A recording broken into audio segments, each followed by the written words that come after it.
নতুন ব্রিজ থেকে 150 টাকা দিয়ে চলে গেলাম বান্দরবনে। তো গাইস, আমি সোমেন আজকে বর্তমানে অবস্থান করতেছি বান্দরবনে। আমার আজকে গন্তব্য হচ্ছে স্বর্ণ মন্দির। এখানে যাব। এর আগে আমি বান্দরবন সদরের এখানে একটা বাসায় অবস্থান করতেছি। কোথায় থেকে কোথায় যাবেন, কত টাকা খরচ হবে, সব কিছু আমি এই ভিডিওর মধ্যে বলে দিব। সবাই সাথে থাকবেন।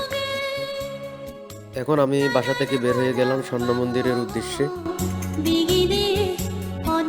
এরপর আমি 30 টাকা দিয়ে চলে গেলাম স্বর্ণ মন্দির। ড্রাইভারের সাথে কথা বলে যাবেন, তাহলে আপনাদেরকে গেটের সামনে নামিয়ে দেবে। এই রাস্তা দিয়ে একটু ভিতরে গেলে দেখবেন যাওয়ার রাস্তা। স্বর্ণ মন্দির বান্দরবান সদর থেকে 9 কিলোমিটার দূরে বালাঘাটায় অবস্থিত।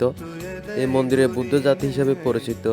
স্বর্ণ মন্দির নামে পরিচিত হলেও স্বর্ণের কোনো স্থাপিত নেই। এটা সোনালী কালার হওয়াতে স্বর্ণ মন্দির নামে পরিচিত। হাড়ে গড়ে ওঠা এই মন্দিরে বুদ্ধদের একটি তীর্থস্থান। দেশ বিদেশ থেকে অনেক বুদ্ধ ধর্মাবলম্বী এসে থাকেন এই মন্দির দর্শন করতে। এই মন্দিরে প্রায় 10 কোটি ব্যয় স্থাপিত হয়েছে। এখানে বৌদ্ধ ধর্মের মানুষ ছাড়া অন্য ধর্মের মানুষ যাওয়ার অনুমতি নেই বর্তমানে। এখানে যেতে হলে বর্তমানে আপনার পরিচয়পত্র লাগবে।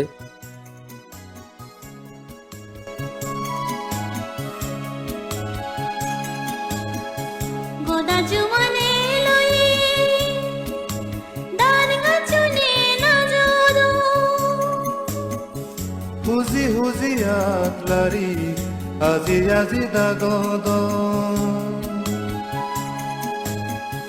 দেবাই ঘরের গুরুং গুরু জিমি জিমি চগুরে হকে এবে রুয়ং সে জুমলে জবদরি মনুরে জুম গুজে ইকিদু আমাগো